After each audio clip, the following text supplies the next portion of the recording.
Shalom, haleluya, terpuji nama Tuhan. Bapak Ibu saudaraku kasih Tuhan, seperti janji saya beberapa hari yang lalu bahwa malam ini saya ingin menyampaikan firman Tuhan tentang doa. Doa yang tidak terjawab. Apakah doa itu? Doa itu adalah ungkapan perasaan hati yang kita ucapkan kepada Allah. Itu adalah doa. Ya, doa yang kita ucapkan kepada Allah, memohonkan, meminta sesuatu kepada Allah, dan jikalau Allah berkehendak, maka semuanya akan diberikan. Nah, hari ini, malam ini saya ingin menyampaikan firman Tuhan tentang doa itu. Ya, judulnya adalah, atau tema firman Tuhan ini, kenapa doa saya tidak terjawab? Apakah Allah lalai? Atau ini salah saya? Haleluya. Terpuji nama Tuhan. Saya membaca, mengoreksi dari beberapa bacaan kita ini tentang doa yang tidak terjawab. Di dalam doa yang tidak terjawab ini ada beberapa hal, saudara kasih Tuhan, yang ingin saya sampaikan kepada saudara. Dan ini juga perlu kita koreksi di dalam kehidupan kita. Supaya apa? Supaya kita mendapatkan doa-doa yang kita inginkan. Sesuai dengan kehendak dan rencananya Tuhan. Baik. Yang pertama adalah 6 hal dari doa ini. Yang pertama, kita tidak percaya. Ketika kita tidak percaya tentang doa yang kita sampaikan kepada Allah, maka ini satu penyebab bahwa doa Anda tidak akan dijawab oleh Tuhan. Yang kedua, meminta dengan motivasi yang tidak benar. Maksud begini, ketika saudara berdoa, tetapi saudara berdoa bukan untuk kemuliaan Tuhan, bukan untuk keagungan nama Tuhan, tetapi mencari kepentingan dari diri sendiri. Ini adalah salah satu juga penyebab bahwa saudara akan mengalami kegagalan dan doa itu tidak akan dijawab oleh Tuhan. Yang ketiga adalah dosa yang tak diakui. Dosa yang tak diakui itu biasa begini. Orang itu mengakui diri bahwa dia itu seolah tidak bersalah. Seolah-olah diri itu tidak bersalah, tidak merasa berdosa, baik itu kepada orang lain maupun kepada Tuhan. Akhirnya mengakui dirinya, loh memang salah saya ini apa? Saya nggak punya salah apa-apa kok. Nah, ya ini artinya kesombongan rohani. Ingat, firman Tuhan katakan tidak ada satupun manusia yang sempurna kecuali Yesus Kristus anak Allah. Itu yang sempurna. Ya. Yang keempat adalah mengutamakan sesuatu yang lain dalam hati kita.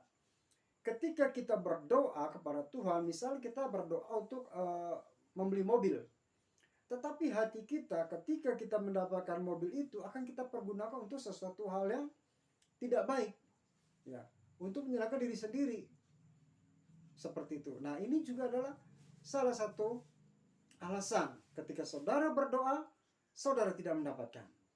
Ya, karena berdoa mengutamakan sesuatu kepentingan diri sendiri daripada kepentingan kemuliaan nama Tuhan. Yang berikutnya kelima, tidak menjawab mereka yang meminta pertolongan kita. Ini biasa terjadi setiap hari kalau kita perhatikan, bahkan hampir setiap hari. Kalau kita mau jujur, kita akan selalu melihat peristiwa-peristiwa seperti ini. Ya, akan melihat peristiwa-peristiwa seperti ini. Misalnya orang-orang yang berdiri di pinggir-pinggir jalan, mereka yang ada di pinggir-pinggir jembatan, di pasar-pasar, dan lain sebagainya. Mereka minta pertolongan Anda, saudara, tetapi saudara tidak pernah memberikan suatu alasan atau kebaikan untuk memberikan kepada mereka. Ya, yang keenam, tidak berada di dalam Dia, karena itu firman-Nya tidak ada di dalam kita. Artinya, ketika kita berdoa bahwa firman itu tidak ada di dalam kehidupan kita, Yesus tidak ada di dalam kita, dan Roh Kudus tidak ada di dalam kita, maka semuanya ini akan sia-sia. Dalam artian begini, bahwa kita beribadah kepada Tuhan itu semata-mata karena suatu kebiasaan. Tetapi sebenarnya hati kita jauh dari Tuhan. Misalnya, kenapa di sini saya ambil poinnya tidak berada di dalam Tuhan, gitu kan? Nah, jadi hatinya itu tidak berada di Tuhan. Dia pergi ke suatu tempat, misalnya, ya kalau orang pintar ke paranormal lah, ke dukun-dukun, ke berhala-berhala, minta pesugihan, minta pelarisan dan lain sebagainya. Ini yang disebut hatinya itu jauh dari Tuhan. Ya, tidak melekat kepada Tuhan, maka akibatnya orang ini mengalami sesuatu yang sangat fatal di dalam kehidupan. Nah, ini adalah 6 hal yang saya perhatikan, saudara kasih Tuhan ya. Yang saya perhatikan, dan ketika saya mau meminta firman Tuhan ini, saya berdoa supaya Tuhan itu menyingkapkan, menunjukkan mana firman-firman yang betul-betul cocok dengan judul ini. Kenapa saya ambil firman Tuhan ini dengan judul yang kenapa doa saya tidak dikabulkan, saudaraku kasih Tuhan? Ada beberapa orang jemaat bertanya kepada saya, Pak, kenapa doa saya kok sudah lama tidak pernah dijawab oleh Tuhan? Seorang ibu bertanya kepada saya begitu. Kenapa ya, Pak? Katanya Tuhan itu maha pengasih, maha penyayang, maha pendengar. Tetapi saya meminta sama Tuhan kok nggak dijawab. Nah, ya, ini seorang ibu. Lalu juga ada seorang bapak mengatakan kepada saya dengan hal yang sama. Ya. Dia bilang, Pak, saya ini berdoa udah cukup lama loh, Pak. Saya berdoa dan berpuasa, Pak. Saya berdoa sama Tuhan gitu kan. Saya minta sesuatu. Tapi sampai saat ini doa saya belum dijawab, Pak, sama Tuhan. Kenapa, Pak, gitu kan? Apakah Tuhan ini tuli, Pak? Apakah Tuhan ini sudah tidak mau mendengar doa saya? Gitu kan. Terus kalau memang saya salah saya di mana? Haleluya. Nah, ini Bapak Ibu, saudaraku kasih Tuhan, kita mau lihat jawaban-jawaban yang akan kita dengar dari firman Tuhan. Tentunya ketika saudara mendengar firman Tuhan ini, ya, saudara harus berubah, harus mengubah sikap, harus berani mengambil keputusan. Karena ini adalah permintaan Tuhan, kehendak Tuhan yang harus saudara lakukan. Haleluya. Baik, coba kita mau lihat di dalam Matius pasal yang ke-21. Matius pasal ke-21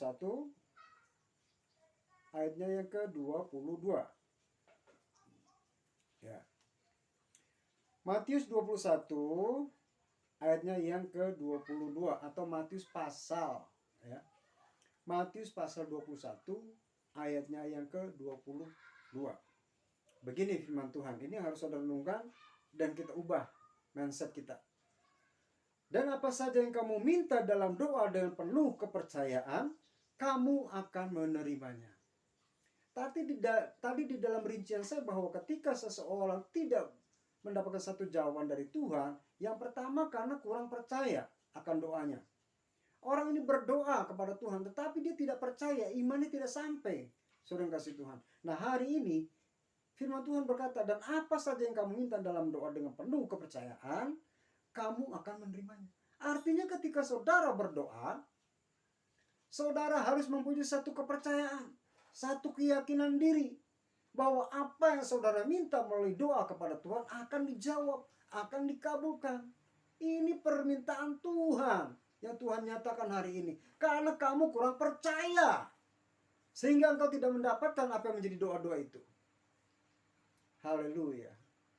Saudaraku kasih Tuhan, ingat, ketika kita berdoa, kita harus percaya bahwa apa yang kita doakan kepada Bapa di surga di dalam nama Tuhan kita Yesus Kristus, kita akan menerimanya.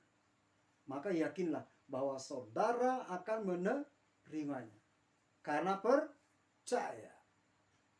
Jadi kenapa selama ini doa saudara tidak dijawab oleh Tuhan? Tidak berikan karena berdoa tidak percaya. Hari ini saya tekankan ketika berdoa dengan penuh kepercayaan, dengan penuh segala keyakinan. Yakin, seyakin-yakin bahwa Tuhan akan memberikan, Tuhan pasti akan memberikan. Ya. Ini yang pertama yang Tuhan inginkan, yaitu percaya kita berdoa. Poin yang kedua, kita mau lihat dalam Yakobus pasal yang keempat.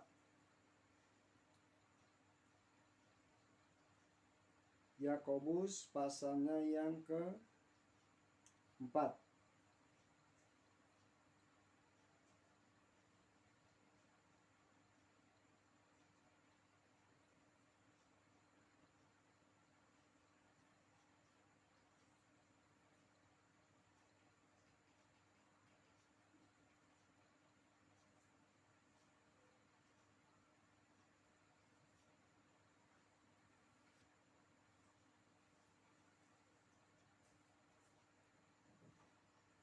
Yakobus pasal yang keempat,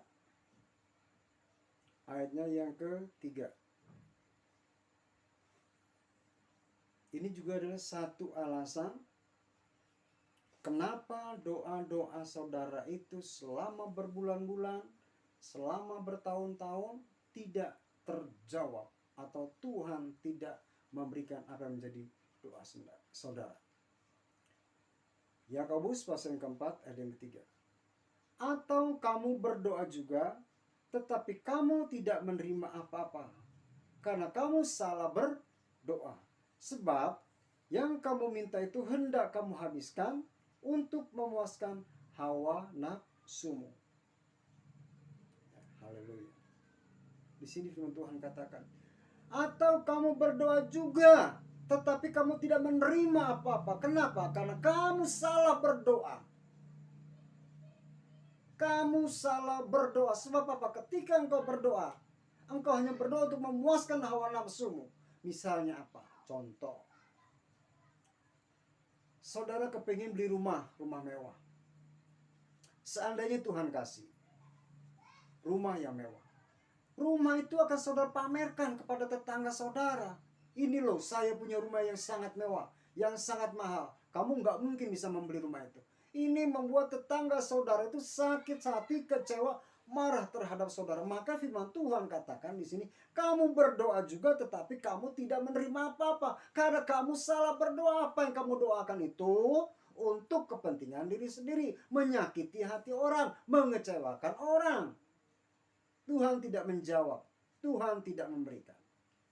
Karena kamu salah berdoa. Lalu di bait yang ke-B, sebab kamu minta itu hendak kamu habiskan untuk memuaskan hawa nafsumu. Misalnya saudara seorang manajer, seorang pimpinan perusahaan, pabrik atau apalah perkantoran. Saudara diberkati oleh Tuhan secara luar biasa ketika doa berdoa. Ya, ketika saudara berdoa, Tuhan berkati secara luar biasa. Tetapi sayangnya ketika Tuhan memberkati dari doa saudara itu, saudara pergunakan untuk keperluan yang tidak baik. Hanya untuk menyenangkan hati sendiri, menyukakan hati sendiri, saudara pun kasih Tuhan. Misalnya gimana? Misal pergi ke diskotik, kafe-kafe, ke pelacuran, dan lain sebagainya. Ya, itu. Maka saudara tidak dijawab oleh Tuhan. Karena permintaan itu yang saudara ucapkan, yang saudara lontarkan kepada Tuhan, hanya untuk memuaskan hawa nafsumu, keinginanmu, keinginan daging. Kalau Tuhan berkati, pasti Tuhan sudah melihat pemikiranmu. Dipakai ke pelacuran, dipakai mabuk-mabukan, mungkin bermain judi, dan lain sebagainya. Untuk kepentingan diri sendiri. Saudara tidak akan mendapatkan apa-apa. Tetapi jikalau ada di antara saudara malam ini, hari ini, mendengar firman Tuhan ini, rubah cara hidup saudara. Pemikiran, perkataan, mindset semua harus berubah. Supaya berkenan di hadapan Tuhan ketika saudara berdoa. Dijawab dengan sempurna. Karena berkenan di hadapan Tuhan. Saya ingatkan sekali lagi. Kalau kita masih ada kehidupan seperti yang ada dalam firman Tuhan ini katakan, bertobat. Menyerahkan dirimu seutuhnya kepada Tuhan, Tuhan akan mengubahkan seluruh kehidupanmu. Saya yakin bahwa semua doa-doa Anda juga akan terjawab. Karena saudara menuruti kehendak Tuhan. Haleluya. Ya, itu adalah satu peringatan sebetulnya menurut saya dari Tuhan ya. Satu peringatan dari Tuhan bahwa kita ini ketika berdoa, berdoalah hanya untuk memuliakan Tuhan, memuji-muji Tuhan, menyembah Tuhan. Dan ketika doa Tuhan berikan, Tuhan dengar apa yang menjadi saudara, berikanlah juga untuk kebaikan. Misalnya ada banyak janda-janda miskin, anak-anak yatim piatu. Kenapa tidak saudara perhatikan orang-orang seperti itu? Nah, ini saudara kasih Tuhan, satu tuntunan doa yang Tuhan inginkan. Yang selanjutnya kita mau coba baca di dalam Yesaya. Yesaya pasal yang ke-59. Ya. Yesaya 59 ayatnya yang ke-1 sampai dengan yang ke-2. Yesaya 59 ayat yang pertama sampai dengan ayatnya yang ke-2. Perikopnya di sini sudah jelas dikatakan, dosa adalah penghambat keselamatan. Dosa adalah penghambat keselamatan. Sesungguhnya tangan Tuhan tidak kurang panjang untuk menyelamatkan, dan pendengarannya tidak kurang tajam untuk mendengar. Yang berikut, tetapi yang merupakan pemisah antara kamu dari Allahmu ialah segala kejahatanmu, dan yang membuat dia menyembunyikan diri terhadap kamu sehingga ia tidak mendengar ialah segala dosamu. Haleluya. Bapak Ibu dikasihi Tuhan, kalau kita mau berubah hari ini, malam ini kita mau berubah di dalam Yesaya ini. Yesaya ini sudah sangat jelas menuliskan di dalam perikopnya, dosa adalah penghambat keselamatan. Jikalau dalam kehidupanmu masih menyimpan berhala-berhala, maka doamu tidak akan terjawab oleh Tuhan. Yesaya di sini menjelaskan dengan sangat-sangat jelas, sesungguhnya tangan Tuhan tidak kurang panjang untuk menyelamatkanmu, dan pendengarannya tidak kurang tajam untuk mendengar. Artinya kalau kita betul-betul satu dengan Tuhan, tangan Tuhan itu tidak akan kurang pendek, telinganya tidak akan pernah mudah mendengar, akan menjawab semua permintaan saudara, diberikan semuanya kepada saudara. Sejauh apapun saudara berada, tangan Tuhan akan menjangkau. Sedekat apapun, seapapun, tangan Tuhan akan sanggup menjangkau saudara. Walaupun saudara dekat, itu lebih sangat baik. Artinya mendekatkan diri kepada Tuhan. Ya, ketika kita mendekatkan diri kepada Tuhan, firman Tuhan katakan di dalam Yesaya 59 ini, tangan Tuhan itu tidak kurang panjang, telinga Tuhan itu juga tidak kurang tajam untuk mendengar. Ya, ini firman Tuhan sangat-sangat jelas. Tetapi di sini dikatakan, walaupun di sini dikatakan dengan sangat jelas bahwa tangan Tuhan itu tidak kurang panjang dan telinga Tuhan itu tidak kurang tajam untuk mendengar, ada satu masalah besar di sini. Tetapi yang merupakan pemisah antara kamu dan Allahmu yaitu dosamu. Ternyata yang menjadi pemisah antara saudara dengan Allah adalah semua kejahatan-kejahatan saudara. Dan yang membuat dia menyembuhkan diri terhadap kamu sehingga ia tidak mendengar ialah segala dosamu. Saudaraku kasih Tuhan, apakah kejahatan yang firman Tuhan maksudkan di sini? Yang firman Tuhan maksudkan di sini tentang kejahatan adalah saudara beribadah kepada Tuhan setiap minggu, mungkin ikut doa puasa dan lain sebagainya. Tetapi saudara kasih Tuhan, ada sesuatu kejahatan yang engkau sembunyikan di hadapan Tuhan. Misalnya, engkau pergi ke suatu tempat menyembah berhala-berhala, di rumah ada patung-patung, pusaka-pusaka, jimat-jimat dan lain sebagainya. Ini adalah berhala. Saudara kasih Tuhan, berhala kejahatan di hadapan Tuhan. Jangan pernah kita menyimpan berhala-berhala seperti itu, saudara kasih Tuhan. Jangan kita menyimpan kejahatan-kejahatan di hadapan Tuhan. Sebab apa? Tidak ada satupun yang tersembunyi di hadapan Tuhan. Semua akan disimpahkan, akan dibuka, saudara kasih Tuhan. Jadi jangan pernah coba-coba menyimpan kejahatan di hadapan Tuhan. Kalau malam ini saudara menyimpan kejahatan-kejahatan itu, bertobat. Ya, kalau saudara menyimpan pusaka-pusaka, patung-patung yang dianggap bertua, bertobat, minta pengampunan sama Tuhan, supaya doa saudara dijawab oleh Tuhan. Nah, sekarang saudara kasih Tuhan, kita ini sudah memegang kunci. Kita sudah memegang kunci kerajaan Allah. Tinggal kita bagaimana menggunakan kunci yang sudah Tuhan berikan itu. Firman Allah yang sudah kita baca, kita dengar, ini adalah kunci, saudara kasih Tuhan. Kunci untuk saudara membuka pintu kerajaan surga. Ketika saudara menerima kunci ini dengan benar, saudara tinggal membuka. Maka ketika saudara membuka, pintu surga terbuka. Berkat-berkat itu tercurah kepada saudara.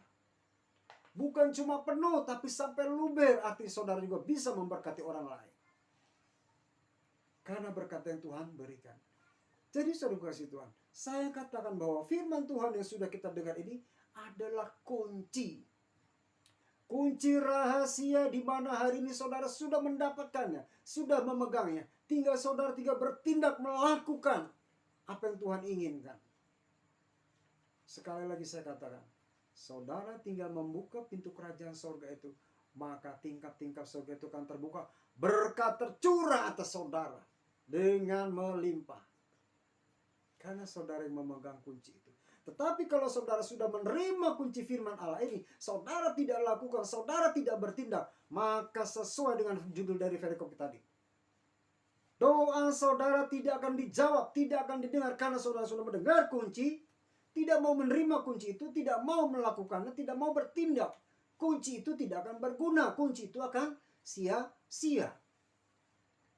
Nah, saudara Tuhan, jadi ketika saudara menerima kunci itu, pakai kunci itu dengan baik. Ya. Caranya bagaimana? Renungkan firman Tuhan tadi sudah kita baca, lakukan. Caranya lagi bagaimana? Minta ampun sama Tuhan. Ya. Minta ampun sama Tuhan, berserah sama Tuhan, biarlah semuanya kehendak Tuhan yang jadi, maka semua akan terjadi. Saudara yang kasih Tuhan. Ya. Jangan berdoa mengandalkan kekuatan sendiri. Jangan berdoa mengharapkan sesuatu hanya untuk memuaskan diri sendiri. Tidak boleh saudara kasih Tuhan. Lalu yang berikut Yehezkiel.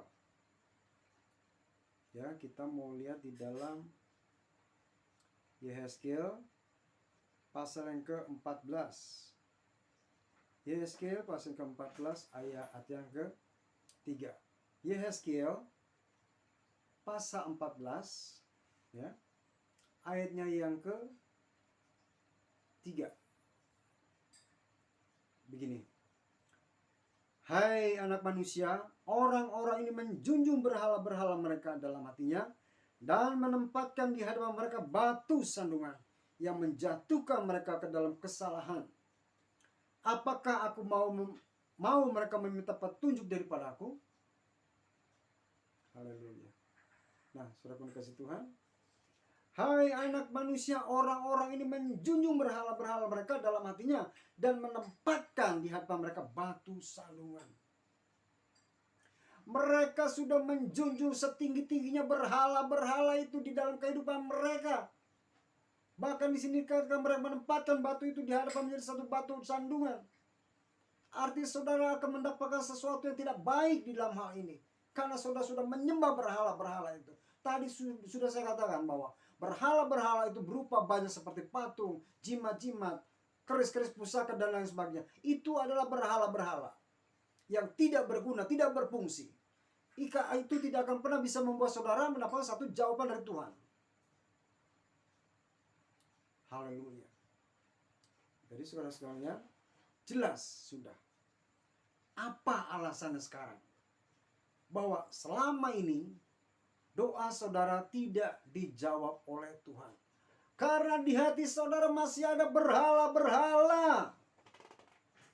Begitu dipuja-puja, begitu disanjung-sanjung, dirawat, dipelihara dengan baik. Ini berhala saudara kasih Tuhan. Kenapa tidak saudara pelihara Tuhan dengan baik di dalam kehidupan saudara? Menyembah Tuhan, muliakan Tuhan. Bukan cuma dengan harta tapi dengan hatimu. Muliakan Tuhan. Jangan berhala-berhala tidak bisa memberikan sesuatu saudara kasih Tuhan. Sekalipun berhala-berhala yang bisa memberikan engkau sesuatu, apa yang kau ingat? Setiap perbuatan yang kita lakukan, apakah itu baik ataukah itu jahat, ada imbalannya. Akan menerima balasan sesuai dengan yang kita perbuat. Kalau kita berbuat baik, maka kita akan mendapatkan upah yang baik. Kalau kita jahat, maka kita juga akan mendapatkan hal yang jahat. Artinya begitu saudara kudus Tuhan. Ya, Kalau kita menyembah berhala-berhala ini, maka seluruh kehidupan kita ini akan menjadi sakit. Roh Allah menjauh dari kehidupan saudara. Karena ada berhala di dalam hati saudara. Berhala itu bukan cuma patung-patung, pusaka-pusaka, benda-benda dan lain sebagainya. Bukan cuma itu, saudara kasih Tuhan. Sakit hati, amarah, dendam, itu juga adalah berhala yang harus saudara buang, yang harus saudara singkirkan. Berhala-berhala sakit hati itu merusak hubungan saudara dengan Tuhan.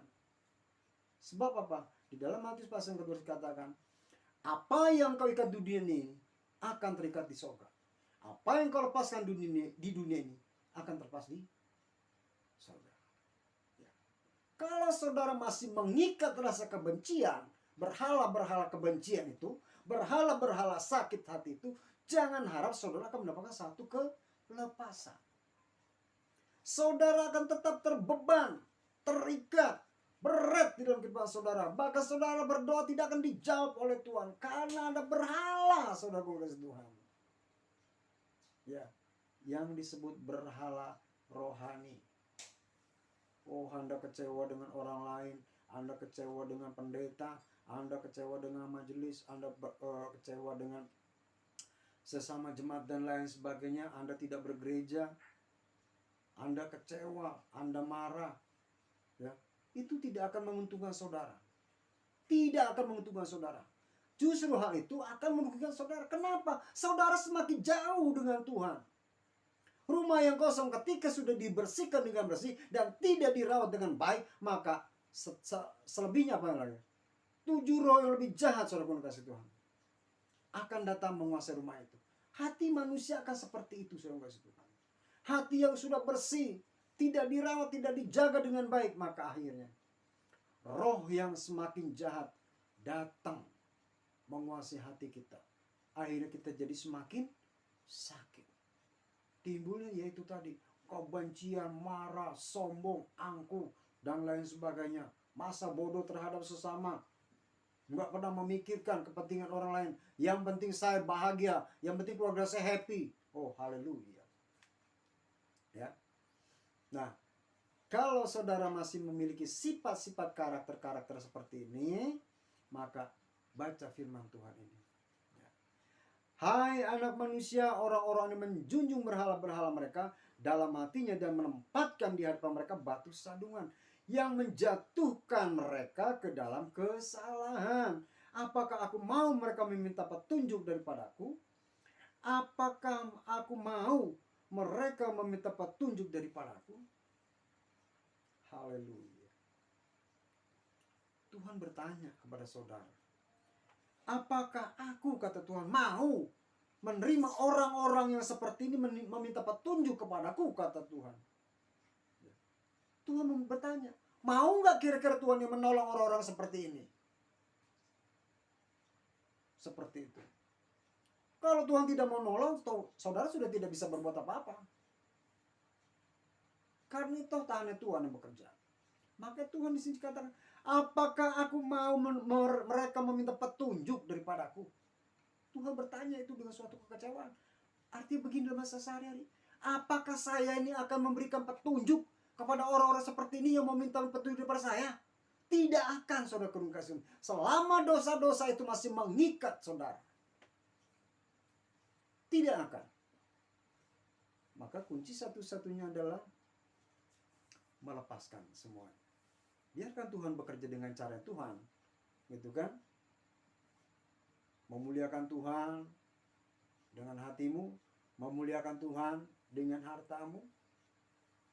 Itu sudah cukup sesuatu yang memuliakan Tuhan, menyembah Tuhan. Jangan pernah ada lagi berhala-berhala.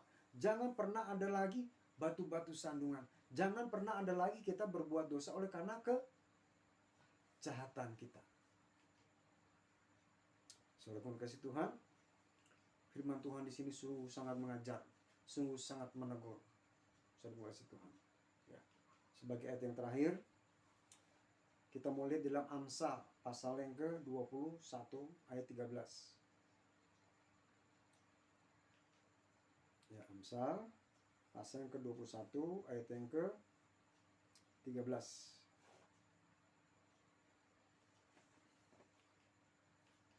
Amsal pasal 21 ayat yang ke-13. Siapa menutup telinganya bagi jeritan orang lemah, tidak akan menerima jawaban kalau ia sendiri berseru-seru. Siapa yang menutup telinga bagi jeritan-jeritan orang lemah, orang-orang miskin, ketika saudara berseru di dalam doa, saudara tidak akan mendapatkan jawaban. Saudara tidak akan menerima apa-apa. Ini firman Tuhan. Ya, saudara mengasihi Tuhan. Kenapa di sini dikatakan siapa menutup telinga bagi jeritan orang lemah tidak akan menerima jawaban. Tadi sudah saya katakan. Berapa banyak orang-orang susah, orang-orang miskin, orang-orang yang terlunta-lunta di pinggir-pinggir jalan, dekat lampu merah, dekat jembatan, di pasar-pasar. Apakah saudara mendengar jeritan orang-orang ini? Kalau saudara mendengar jeritan orang ini, berikan yang terbaik untuk Tuhan. Tapi ternyata firman Tuhan hari ini mengingatkan saudara.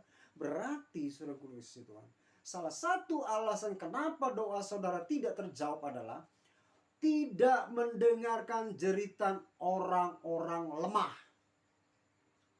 Ya, jeritan orang-orang susah tidak saudara dengar.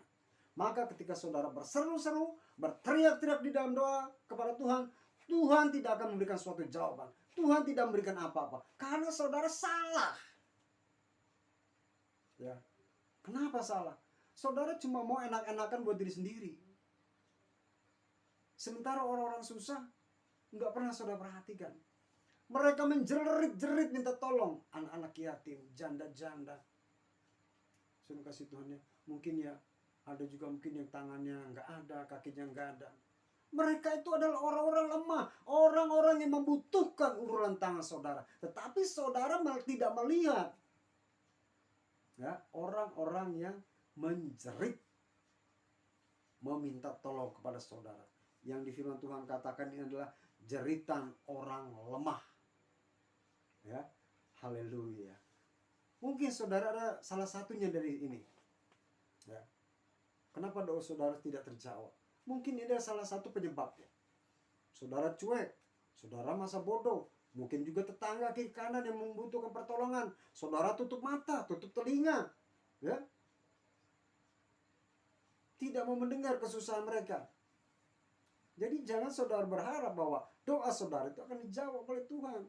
Sangat jelas firman Tuhan katakan, siapa menutup telinganya bagi jeritan orang lemah tidak akan menerima apa-apa ketika saudara berseru-seru kepada Tuhan. Ya, saudara kasih Tuhan. Jadi Bapak Ibu saudara kasih Tuhan, ketika saudara sudah menerima firman Tuhan ini, ya, mulai dari Matius, Yakobus, Yesaya, Yehezkiel, Amsal, coba. Apakah salah satu dari firman Tuhan yang kita baca, kita dengar ini, ada salah satunya yang menyangkut di dalam kehidupan kita sehingga apa yang saudara doakan tidak dijawab oleh Tuhan? Jikalau memang dari firman Tuhan yang sudah kita baca ini ada salah satunya penyebab doa saudara tidak dijawab oleh Tuhan, berubah, minta Tuhan pimpin, biarkan Tuhan bekerja menurut kehendaknya. Ya, jangan berdoa menuruti kehendak sendiri. Jangan untuk memuaskan kepentingan diri sendiri. Itu tidak diperkenankan oleh Tuhan. Kalau doa saudara ingin dijawab, permuliakanlah Tuhan. Ya, dengan penyerahan total. Haleluya. Ini inti dari firman Tuhan. Sekali lagi saya ingatkan, kalau di antara sekian banyak firman Tuhan yang sudah kita baca, sudah kita dengar, salah satunya itu ada menyangkut dalam kehidupan diri saudara. Hari ini, malam ini, minta ampun sama Tuhan. Bertobat. Minta hati saudara dirubah. Minta kehidupan saudara dirubah. Pasti Tuhan akan merubah. Suruh kasih Tuhan. Ya, ini poinnya. Seperti itu. Ya, puji nama Tuhan. Bapak Ibu yang dikasihi Tuhan Yesus, hari ini kita sudah mendengarkan firman Tuhan tentang doa yang tidak terjawab. Dan jikalau beberapa hari yang lalu saya menyampaikan firman Tuhan itu tentang doa yang terjawab. Ya. Jadi dari kedua judul ini, tema firman Tuhan, saudara bisa mengimani, bisa melakukan sesuatunya dengan baik, sesuai dengan kehendak Tuhan. Supaya malam ini, hari ini, apapun yang kita doakan, apapun yang kita mohonkan kepada Tuhan, Tuhan akan memberikan satu jawaban. Jangan sampai doa kita ini terhalang. Maka firman Tuhan tadi sudah kita baca, lakukan. Biarkan Tuhan bekerja, mempengaruhi seluruh kehidupan saudara. Baik itu pikiran, perkataan, di hati kita, biarkan Tuhan bekerja. Biarkan Tuhan yang melakukan sesuatu dalam kehidupan kita. Sekali lagi, jangan melakukan sesuatu berdoa untuk kepentingan diri sendiri. Haleluya. Demikian renungan firman Tuhan. Tuhan Yesus memberkati. Amin. Perlu saya sampaikan juga bagi saudara-saudara yang ingin minta bantu doa, baik itu masalah di kantor, rumah tangga, sakit penyakit dan lain sebagainya, bisa hubungi di nomor WhatsApp saya yang sudah tertera di deskripsi. Ya, di dalam deskripsi itu sudah ada nomor WA saya. Saudara bisa menuliskan apa yang menjadi pokok dari doa saudara sendiri. Tuliskan nama dengan jelas. Dan jangan lupa, dukung pelayanan saya di media sosial ini, di channel Bahtranu 88, supaya apa, saudara kasih Tuhan, ketika saudara membagikan channel ini kepada orang-orang yang kebetulan belum mendengar firman Tuhan ini, mereka pun akan diberkati. Mereka akan dapat mendapatkan suatu pemikiran yang positif. Mungkin mereka juga akan berubah. Artinya, saudara sudah menjadi berkat. Oleh karena itu, saudara kasih Tuhan, kalau saudara sudah diberkati malam ini, hari ini dengan firman Tuhan, jangan lupa dukung pelayanan saya. Caranya subscribe, like, comment, dan share. Supaya saudara kasih Tuhan, pekerjaan di dalam pemberitaan firman Allah ini bisa mencapai lebih luas sampai ke ujung bumi. Seperti firman Tuhan. Tentu saja semuanya ini adalah karena andil ikutnya saudara di dalam pelayanan pemberitaan firman Tuhan ini. Puji Tuhan, jangan lupa like, subscribe, komen, dan share. Tuhan Yesus memberkati. Kita berdoa. Bapa yang baik yang kami permuliakan di dalam nama Tuhan kami Yesus, terima kasih Tuhan, kami sudah mendengar firman-Mu tentang bagaimana kami harus berubah Tuhan di dalam kehidupan kami sehari-hari Bapa, supaya kami di dalam berdoa kami boleh seturut Tuhan dengan rencana dan kehendak-Mu saja ya Bapa. Ampuni Tuhan Yesus akan kesalahan kami, akan ketidaktahuan kami Tuhan, sehingga setiap doa-doa kami ini selalu tidak mendapat suatu jawaban yang terbaik dari Engkau, karena kami terlalu banyak menyimpan kesalahan-kesalahan dalam kehidupan kami. Ampuni kami Tuhan, perbaharui kehidupan kami. Terima kasih Bapa, terima kasih Engkau sudah memberkati kami semua sekalian. Tuhan Yesus, saat malam ini hamba-Mu berdoa ya Tuhan, buat seluruh Tuhan Yesus yang mendengarkan acara ini Tuhan, di YouTube channelnya Bahtranu 88 ya Tuhan, berkati kesehatan mereka, pekerjaan mereka. Di dalam nama Tuhan Yesus Kristus, mereka tidak berkekurangan sesuatu apapun, tetapi Engkau mencukupkan, melimpahkan apa yang menjadi keperluan mereka. Terpuji nama Bapa, hanya di dalam nama yang kudus, Tuhan kami Yesus, kami berdoa dan bersyukur. Haleluya, amin. Shalom, Tuhan Yesus memberkati.